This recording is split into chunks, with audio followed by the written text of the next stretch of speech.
Welcome to Inside Boxing Daily on the Grueling Truth Sports Network. I am your co-host for the show, Mike Goodpaster, and we've started doing this daily boxing show, and we reached a hiccup today, which is Jeremiah Priesser had to take his wife out with the family for her birthday, so I'm kind of stuck here by myself tonight, but I thought this was a good time that maybe we could look back into the archives of the Grueling Truth and bring up an interview that me and Jeremiah did with former heavyweight champion, WBA heavyweight champion, Mike Weaver. We did this interview about a year ago on his career. Mike was a great guy. Very interesting how he started boxing. He started late in life. He started in his early 20s. But this, I think, is an excellent interview with Mike. He was a very underrated boxer, beat a lot of really good fighters, gave Larry Holmes everything he could handle, and of course, got screwed over by Joey Curtis in his first battle with Mike Dokes. So without any further ado, we're going to go ahead and we're going to replay this interview with me and Jeremiah. We will be back tomorrow night with daily boxing news. We'll be here Thursday night, that's tomorrow night, or tonight if you're listening to this on Thursday at 11 o'clock Eastern Time. So I hope you enjoy this show. And make sure you like, comment on the show, and we can take all the positive feedback we could get to help us keep up with the more heavily funded podcast. So I will be back in 35 minutes once the interview of Mike Weaver's done, but please enjoy. Former WBA heavyweight champion of the world, probably best known for the knockout with 45 seconds left in the 15th round against Big John Tate, and I believe that was 1980. Help me welcome to the Grueling Truth, Mike Weaver. How you doing, champ? Hey, I'm fine. Thank you very much. I'm fine. Hey, all right. We'll just start from the beginning because I've read a lot about you when I was little. I mean, you were one of the guys I loved to watch the fight. You had the big punch. But I read that you happened to get into boxing due to having a fight with another Marine over a song you wanted on a jukebox. Is that, and later you found out that he was a boxing champ of the Marine Corps? That's about how it went. Yeah, I went to the club on the base. I went to the jukebox to play a song, and he got there about the same time. He like kind of pushed me, and I pushed him back, and the guy swung at me. He kind of missed. I swung at him. He kind of knocked him out. A few days later, they come to my barrack, asked me that I'll be interested in joining the boxing team. I said I don't know anything about boxing. Never boxed in my life. Don't like boxing. They said, well, the guy you knocked out was a heavyweight champion of the Marine Corps. That's how it started. Well, let me ask you this. Do you remember what song it was that you wanted on so bad that you knocked a man out? I know it's something about Glass Night in the Pip. It was like that in the Pip. I think it's the one, I Don't Want to Do Wrong. I believe that's the one. All right. Jeremiah? Yeah, I'm sure he's probably telling that story to his grandkids too. He's like, "Hey, man, I got knocked out by Mike Weaver over a jukebox." But what ended up leading you to professional boxing itself? I mean, was that kind of the ball that got it rolling? Not really. I started boxing in the Marine Corps. Then I started with the Marine Corps. I wanted to make a career at the Marine Corps. That was my thought going to the Marine Corps. I was going to do 30 years in the Marine Corps. And I started boxing, and then my father died when I had a year left. I went home, and because of him, my mother and my brother and sister home, I got the service. I think that had something to do with it. And after I got the service, I couldn't really find any job, no good paying job. So someone said, man, I'd go and turn pro. So I decided to do that. All right. So what do you remember about your professional debut? You actually lost a fight, I think it was, to Howard Smith, wasn't it? Yes. Well, I wasn't one of the guys that liked to train too much, and I just took the fight. They asked my trainer said the guy named Howard Smith who wanted to fight him. He had a few fights, had 4 or 5 fights, something like that. He said, no one fight him. I said, I'll fight him. How much he got? How much he get? He said, $100. I said, sure, I'll take the $100. I need it. And I took it. But he beat me, and I think he knocked me down 3 times. And we fought again, when they went to this, too. He won the decision for me. So I didn't start off at too good as a professional fighter.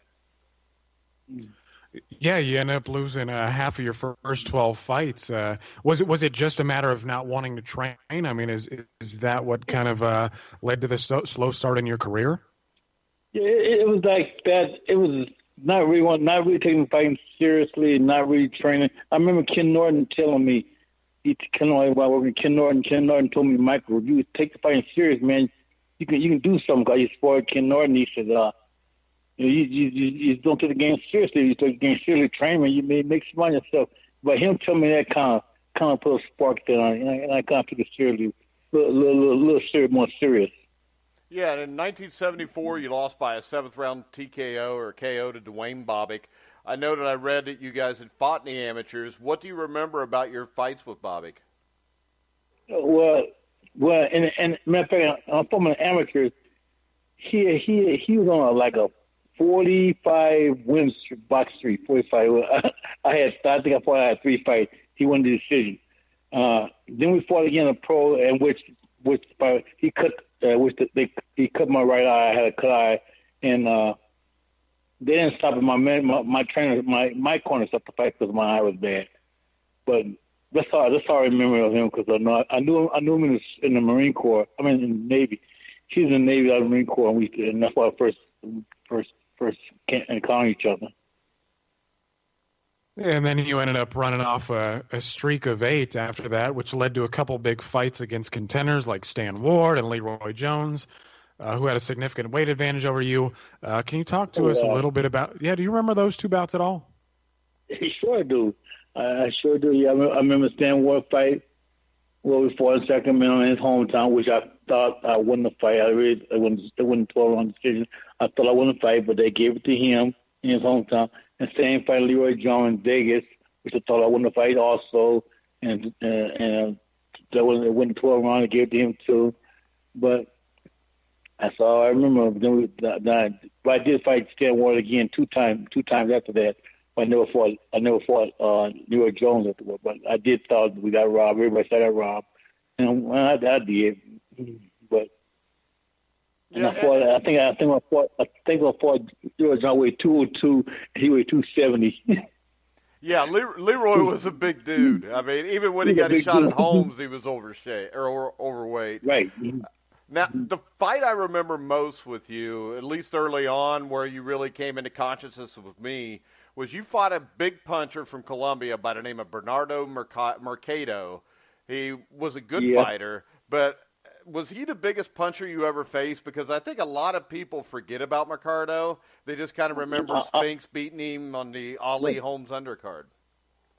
I always tell everybody Bernardo Mercado was the hardest puncher I ever fought. That's what I tell everybody. And we actually fought in the gym, in Hoosier gym, before we fought. And he knocked me down in the gym. First time we fought, we knocked me down. Then at the round, they stopped the round. We didn't fight no more. And a couple of years later, we fought. And he actually knocked me down. He actually knocked me down in the fight also. In the 3rd round, 4th round. And I came back the next round and stopped him. But he was not there, but he was a very hard puncher. He really was. He's about 6'4", 6'5", very hard puncher. Yeah, I was wondering, what made his punches different than others? I mean, what exactly did it feel like compared to others? Well. Some punches. Some punches are hard. Some punches punch hard. And I have to remember when I fought Ricardo, I was in a prime life. Probably 24 years old. I first fought him, 24, 25, and I guess he was just a puncher. He actually knocked out people in the gym. I used to knock everybody in the gym out. Back in the Hoover Street gym, he was knocking everybody out. And he was not, and somehow, finally we decided to actually spar. We sparred together after a few, him in the gym for a while, and they asked me to run spar. I was I fought him. He knocked me down, and that was it. Let's spar again until we fought. And probably a little familiarity there. I mean, but We talked about Stan Ward a little bit, and you got him back in the rematch. What do you remember the adjustments that you made for that fight? Which helped you on your way to the Larry Holmes shot.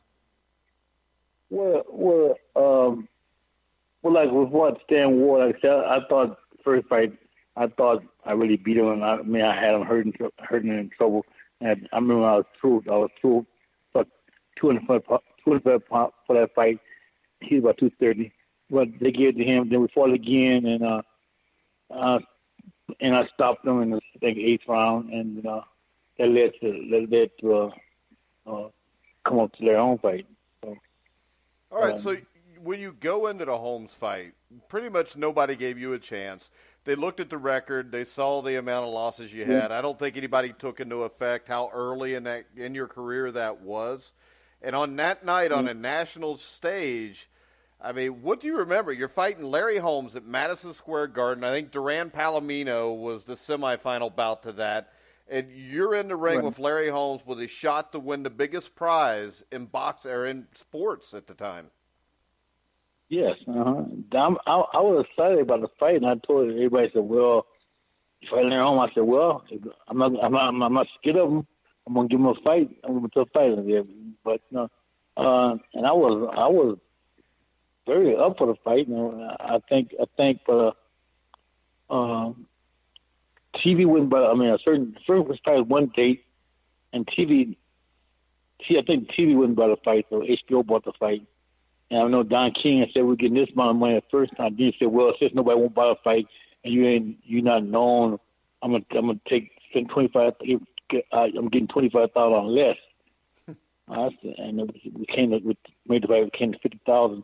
And I told him, I told my manager, I'll fight for $15,000. I'll fight for $15. I'll fight for a championship. But it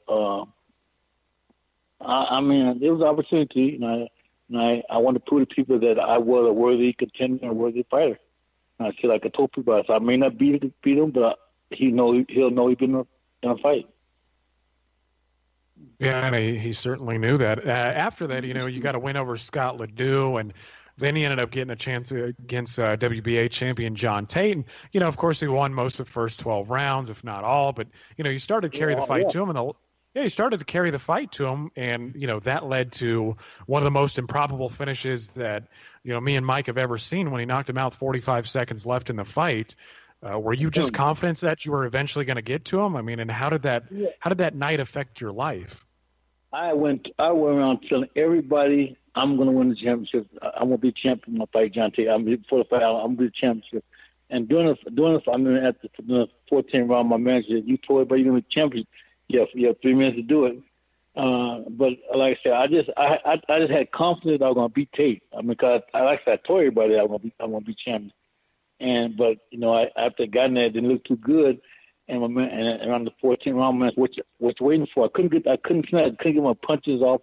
I couldn't get going. And he was like a very pretty fast fighter to be so big, and he wasn't much of a puncher, an average puncher. And my man keeps saying, "What's waiting? You keep waiting too long." Then they said, "For the last round, the only way to win the fight now, you got to knock him out." I said, "That's what I'm gonna do then." That's what happened. All right, now your first title defense was a great heavyweight fight that I think people forget about, the 13-round war with Harry Coetzee in South Africa. What was it like fighting in South Africa, which was still under the rule of apartheid at that time? Well, I had a lot of people tell me not to go to South Africa. A lot of prominent black people tell me don't go there because of apartheid in South Africa. And one was Jesse Jackson. And I asked me not to go over there. And I told him, I'm not a politician, I'm an athlete. He told me racism over there. I said racism over here too. We're fighting over here, and so I'm going where as a fighter, as a politician. And he said people said they're buying the title for again.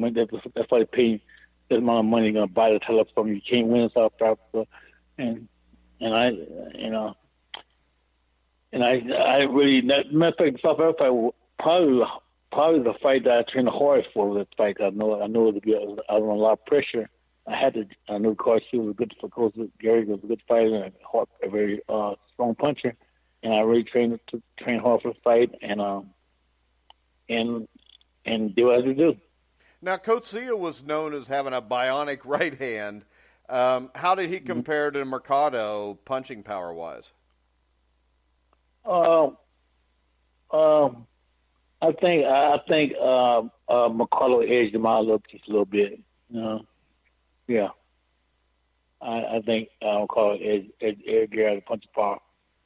Yeah, and they told you couldn't get a win in South Africa, and then you go and get a win in South Africa. But then you ended up taking you had another defense against a Don King fighter, and Michael Dokes. And to us, it seemed like referee Joey Curtis was looking for anything to stop the fight, any reason. And you already talked about how certain fights you felt you won, and you got the decision against you. If anything made you question politics in boxing, it was probably that fight, huh?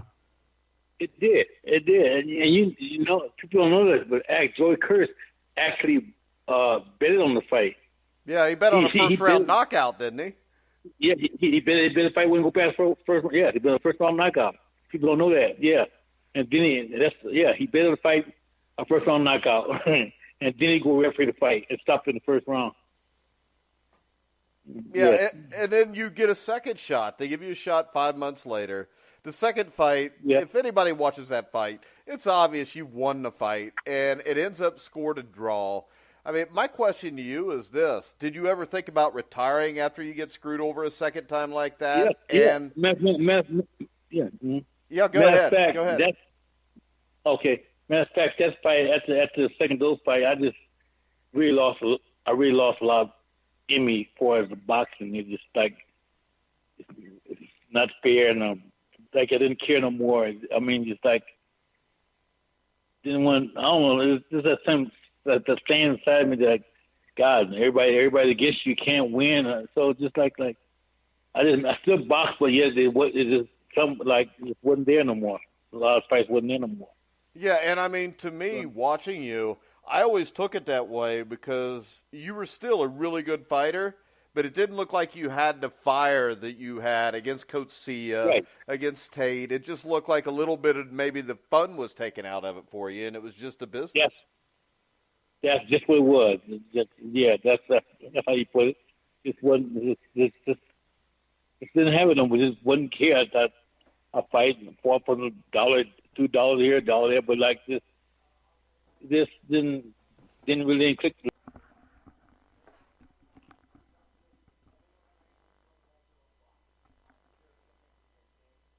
That fight, the way I was treated in 2 fights took a lot out of me.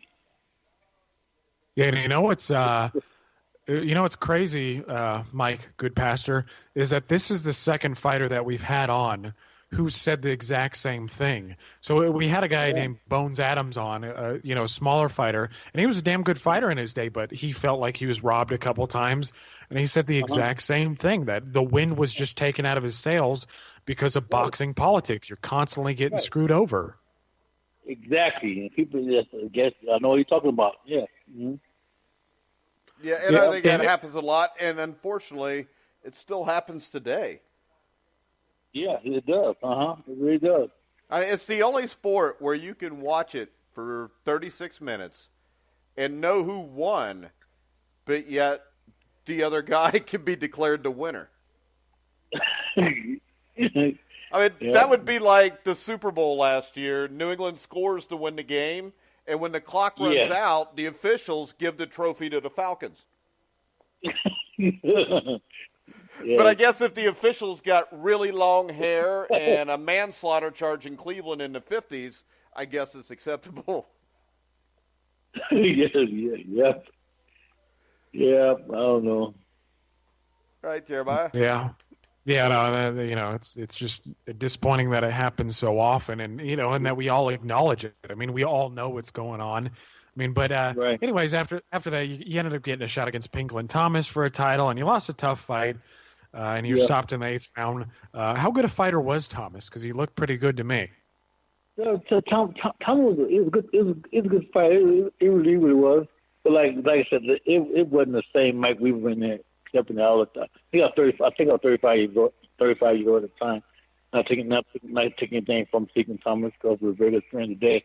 But but he's a good fighter. He had a good hard jab, good jab. That's all. Hey, Mike, by the way, I'm trying to get Yes. Pinklin on the show, so if you could put in a good word for us, I'd appreciate it. Yeah. Okay. I'll do it then. Yeah. All right. If you give me a phone number or something, I'll give you a call after the show. Right now, we usually take a commercial break, but I think we're going to keep this going. I do want to remind people that tomorrow at 9 p.m. Eastern, we'll have former world heavyweight champion George Foreman on the show, which we're extremely excited about. We got back-to-back world heavyweight champions Monday, Tuesday night. So make sure you go to thegruelingtruth.net to check that out. Now, you get towards the end of your career, and then you fight guys like Johnny Duploy, which is a guy you beat that I don't think anybody thought you were going to beat at the time. You were supposed to just be kind of a stepping stone to him. But towards the end, you fought Lennox Lewis. Now, I know you weren't what you once were, but tell us a little bit about Lewis. You were in the ring with him. How would you compare him to like a Larry Holmes? Well, I think if you ask me which one would beat who would beat in their prime, I still think I go with Larry Holmes. I fought Larry Holmes in my prime. I fought Peanut Smith. The little one, I was like 41 years old. So I had to say that Larry Holmes was a better fighter. And I think if they fought at the time, I think Larry Holmes would have beat him. I think Larry Holmes' jab was faster. And plus after the fight with Lennox Lewis, he called me to work with him. I worked with him for like 2 months when he get ready to fight Razor Ruddock in London. Yeah, and I would think that it would be safe to say Larry Holmes is the greatest you ever fought. Yes, I would say yes, exactly. Yeah, because I think there's no doubt he's one of the 4 or 5 greatest heavyweight champions of all time. Yeah, that's what I tell I tell him all the time. Larry Holmes, you're one of the top 5 greatest heavyweights of all time in any order. That's what I all the time. You just talk. That's what I'm not talking. This is true. I can say you're one of the top 5 heavyweights in any order. Yeah, I think almost everybody's list starts with Joe Louis and Muhammad Ali, but I think Larry Holmes is right there with him. Exactly, me too. Mm-hmm. Yeah, he's certainly grown in stature after his retirement. He wasn't as popular, but people are starting to give him his just due. Do you watch boxing today? And if so, what's your opinion of the modern heavyweight division? Not that much. I don't watch it unless I have to catch it on TV. But last time I don't know when fighting come on unless I have to turn TV on and watch it. But I don't watch on a regular basis. No, I don't. And nothing that captures your attention. No, it really don't catch. No, boxing it doesn't catch my attention much. No, it doesn't. It's not as good as it was back in the 70s and 80s, Mike. No, that's probably why it doesn't catch my attention no more. No, it doesn't. Now here's a question I got. I don't know if you can answer this, but back in the 80s, there was a ton of heavyweights that looked like they were going to be really good, that always seemed to kind of self-implode when it was eating too much, drugs or whatever. You had guys like Tony Tubbs, Tim Witherspoon, even a guy like James Broad. They were guys that couldn't get in shape. What do you think causes a fighter to not get the best out of his ability? Do you think it's something mental or something a little bit different? I think it's mental, I guess, because a lot of fighters have this ability to fight and have all this talent and gift, and they're using drugs. And it's just, like I know a couple of fighters do that, and drinking, and so I guess I never drink or smoke and nothing like that, but and that's what I said it was. It's drugs. Because I know a lot of fighters, heavyweight fighters, that have potential and they got involved with drugs and things like that. So my question to you would be this. I would think a little bit, sorry about that, Jeremiah, but I would think a little bit of that would be that once you get to a certain point, you kind of start to feel like Superman. And I think a lot of guys, once they win a championship or they get close, kind of stop working as hard as what they did. When you won the heavyweight championship against John Tate, did you see any difference between after the Tate fight and before the Tate fight? No, I knew I had to be in. I knew people was coming at me, so I knew I had to always be in the best shape I ever been in. But I really didn't see any different. No. All right, and yeah, and Mike, I just had a question. I mean, I've heard that you know how to play the piano. What are you doing in your free time? You still playing it? But just go before I was on the piano about 15 minutes ago. Yes, I still must play the piano, and that's all. And I work sometimes I work with little kids in boxing, go to the gym and train with kids. But that's all I'm doing right now. All right. So when you look back at your career, is there anything you would change about it? No, if I did it, no, it's nothing I'd change about it. I mean, too late to say it. Nothing thing I would change about it. I mean, other than took it more seriously and train everybody right there, but it wasn't nothing else I think I would change about it. You know. It All takes right, a little too, just. You know, and that's the cause and effect there. I mean, maybe if he doesn't lose some of those fights, maybe it takes a while before he gets Larry Holmes, or maybe he doesn't get Larry Holmes at all. Hard to say. Yeah.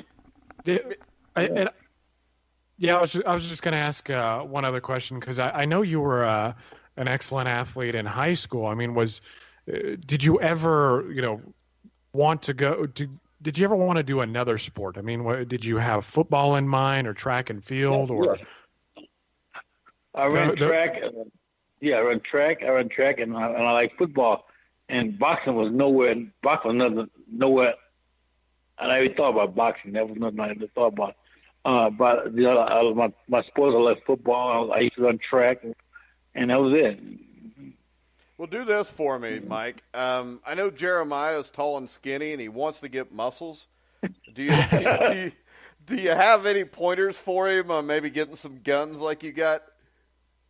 Well, you just eat a lot of proteins and work out. They'll grow. Eat the protein, work out. There you go, Jeremiah.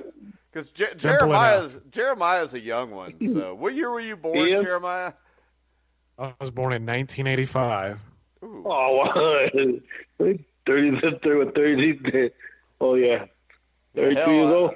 I was like a junior in high school. I was watching Mike fight.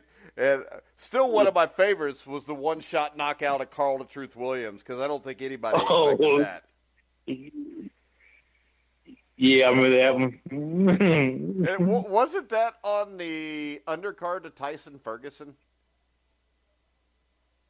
No, Tyson on the card of us. Okay, I knew it was one way or another. So, did you ever get close to getting a fight with Mike Tyson? They were talking about Carl Truth was supposed to fight Tyson after me. He was supposed to beat me. He was supposed to fight Tyson after that, but he did fight Tyson about 2 or 3 years later. But and that was the first time I actually met Tyson, up there. But it was talking about the fight, but it never happened. I think he would have been way too dangerous to mess with, Mike. Yeah, talk about that, and Gus and somebody told me that Gus Amar didn't want to take that chance. Somebody said it was told me, but and so I saw one of Carl Truth friends a couple of years later at a gym I worked at. They said no Carl Truth was good, and they said Carl Truth told them that I hit him harder than Tyson did. Yeah, that's what they told me. I believe that you hit harder than Tyson, anyways, from everything I saw. Yeah. I mean, if John Tate was still alive, I bet he could vouch for it, because that's one of the best one-shot knockouts I've ever seen. Oh, yeah, I like that. So did I, because at the time that fight happened, I was like 11 years old, and I remember it was one of those old ABC cards where you'd have like Leonard and Hagler and all these guys on the same card. Yep. And I'm watching the fight. Yeah, and I'm watching the fight, and it's going through this. In the first 12 rounds, you don't do much of anything. And I was a big Mike Weaver fan, and I'm thinking, man, what's he doing? And then you start picking it up, and they're going to the 15th round. And I went in, and my dad was watching TV in the kitchen because he'd given up. And I walked in, I said, I think Mike's got a chance to knock him out. And he said, oh, there's no way. He said, there's no way he's knocking him out in the last 3 minutes. And I just remember you hit him, and I jumped up. I ran in. I told my dad, I said, I told you Mike was going to knock him out. And see, the bad thing is back in, since I was sitting there talking crap to him, he missed a replay, so it took a couple hours before he even sold a one-shot knockout. Wasn't like you could flip it to ESPN or go on YouTube and find it right away. Right, exactly. You didn't record it, Mike? You couldn't rewind that VHS? I didn't have a VCR until like 1981, I think, 82. But I've got it today. I've got the film, but I mean, other than that, I would like to find some of Mike's older fights, but I don't think there's anything much before like 77. I think the oldest fight I've seen anywhere was the Harry Terrell fight. Yeah, I got that one. I think I got one. I can't think of his name. One before that, for a guy. Bill Sharkey, who's undefeated for New York. All right, I remember Bill Sharkey. Bill Sharkey was actually ranked for a short time in the ring top 20 or 30. Right, exactly. When I fought him in New York, he was 60 undefeated, 16-0. Yeah, because I remember Boxing Illustrated did a big thing on him and everything, saying he was going to be the next big thing, but he wasn't. Yeah. That's how far beat him. But he wasn't. All right, Jeremiah, you got any final questions for Mike? Yeah, one last question, and then that'll be all for me. But if I'm not mistaken, and I could be, was Tate set to fight Ali if he beat you? Yeah, and if exactly. So go ahead. No, I was just gonna. I mean, that is my question. But did you get any shot at Ali, or was there any talk about that after you knocking out Tate? Yes, it was. Tate and Ali was signed to fight. After Tate fought, after the fight didn't go that way, it was me and Ali was talking about fighting. Ali was calling me, telling me how you gonna beat me, what you gonna do to me, everything. And we were talking on the phone. He called me, and then we supposed to go to a press conference in L.A. at a press conference where he was going to announce the fight. They had a press conference. My manager told me we're not going. I said, why? He said he heard Ali's going to announce he's going to fight Larry Holmes. Same day. That's the press conference in L.A. And that's when he announced he's fighting Larry Holmes. Yeah, you also weren't you originally supposed to fight Jerry Cooney before Larry Holmes did? Yes, I was. Because I was. They were talking about stripping me if I fight James Quick Tillers. They talk about stripping the title because my mentor defense company said then we want to fight Cooney. We want to fight Cooney. Then Cooney was supposed to wait for us at the Tillers fight, but somehow Don King stole that fight. Yeah, well, got that fight. Don King has a tendency to do that, and I'm pretty sure he probably stole your Ali fight too. Yeah, I'm pretty sure he did. I'm pretty sure he did. And then he stole the two Dokes fights also. Yeah. And Don King had his hands in everyone's pockets. Yeah. And I thought I called the dude. I mean, I got what's the guy named Tate? What's his name? Tex Cobb. Oh yeah, Tex Cobb. Yeah, you were scheduled to fight him too, and he fought Holmes, correct? Yeah, right. Now he fought Holmes. Don King stole that fight too. Yeah, that's right. Don King stole the fight from him. Well, I wanted to see that Weaver Cooney fight too, because that would have been, for as long as it lasted, a hell of a fight. Yep, I wanted to fight, but they got it.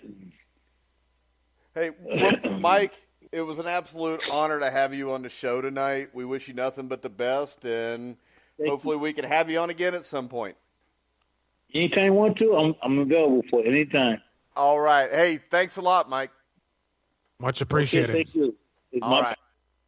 All right, guys, that was our interview with Mike Weaver a little over a year ago. I'm Mike Goodpaster here on Inside Boxing Daily. I want to tell everybody we will be back live tomorrow night at 11 o'clock Eastern.